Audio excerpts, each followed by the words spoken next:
राजस्थान की राजधानी जयपुर में रविवार देर रात 11 बजे सवाई मानसिंह अस्पताल में बड़ा हादसा हो गया, जिसमें 7 लोगों की मौत की खबर है और इसकी वजह से अस्पताल में मातम पसरा हुआ है। हर तरफ परिजनों की चीख पुकार मची हुई थी।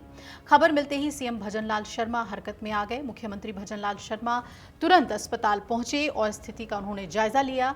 इसके बाद उन्होंने जांच के आदेश दे दिए हैं। वहीं दूसरी तरफ परिजनों ने अस्पताल प्रशासन पर लापरवाही, सुरक्षा उपायों की कमी का आरोप लगाया है। हादसे को लेकर जो परिजनों ने बताया है वो हैरान कर देने वाला है। जरा सुनिए। पर नहीं था, मैं नीचे था, मैं खाना खाने आया था।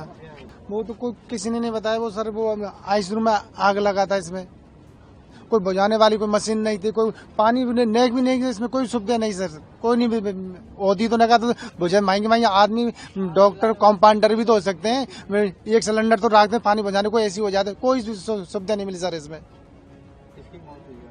मेरी मम्मी जी। तो वहीं इस पर Jaipur police commissioner Biju George Joseph का कहना क्या था वो भी सुनवाते हैं आपको। ये अभी हमारा एफएसएल टीम का जांच में सामने आएगा कि कॉज क्या है, क्या कारण रहा है आग लगने का। अभी प्रथम दृष्टया इलेक्ट्रिकल शॉर्ट सर्किट लग रहा है, लेकिन उसका फाइनल एफएसएल जांच के बाद ही बता पाएंगे। कितने लोगों की मौत अभी तक? 6 लोगों के डेथ का पुष्टि हो गई है। बाकी वो दोनों आईसीयूज मिलके 24 मरीज एडमिटेड थे। बाकी लोगों को दूसरे वार्ड्स में शिफ्ट किया है, उनका वहाँ इलाज चल रहा है। अभी हम जो डेड पर्सन्स को, मृतकों को हमने यहाँ से उनके डेड बॉडीज को शिफ्ट कराया गया मॉर्चरी में, और जब बाकी फॉर्मेलिटीज कंप्लीट हो जाएंगे। वहीं इस पर एसएमएस अस्पताल ट्रॉमा सेंटर इंचार्ज डॉक्टर अनुराग धाकड़ ने जानकारी दी कि आग शॉर्ट सर्किट की वजह से लगी। हमारे ज्यादातर मरीज कोमा में थे और लगातार वेंटिलेटर सपोर्ट पर थे। जैसे ही आग लगी वहां जहरीली गैसें फैल गई। मरीजों को सपोर्ट सिस्टम के साथ शिफ्ट करने में कठिनाई आई। इसमें कैजुअलिटीज हुई हैं। कुल हमारे 24 पेशेंट थे, जिसमें से हमारे 2 आईसीयू हैं, एक में 11, एक में 13।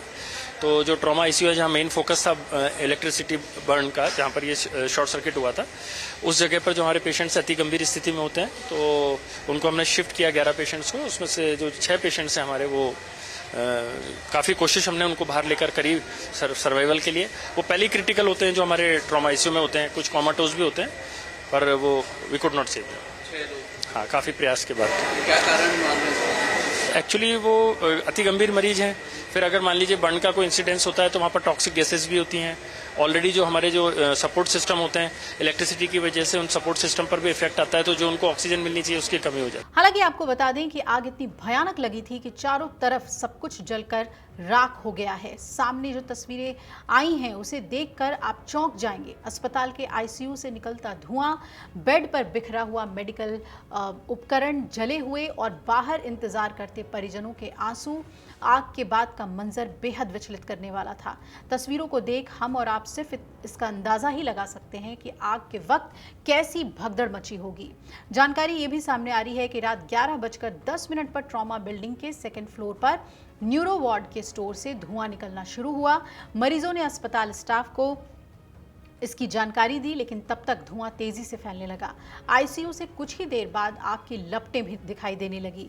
बताया जा रहा है कि शॉर्ट सर्किट की वजह से आईसीयू में आग लगी थी। इसके बाद आग का अलार्म बजते ही अस्पताल स्टाफ और तीमारदारों में भगदड़ मच गई और सभी अपने अपने मरीजों को सुरक्षित निकालने की कोशिश करने लगे। तीमारदार अपने परिजनों को बेड सहित सड़कों पर लेकर दौड़ पड़े, जबकि अस्पताल प्रबंधन ने अन्य वार्डों के मरीजों को भी शिफ्ट करना शुरू कर दिया। इस दौरान दमकल की कई गाड़ियां मौके पर पहुंची और कड़ी मशक्कत के बाद इस आग पर काबू पाया जा सका।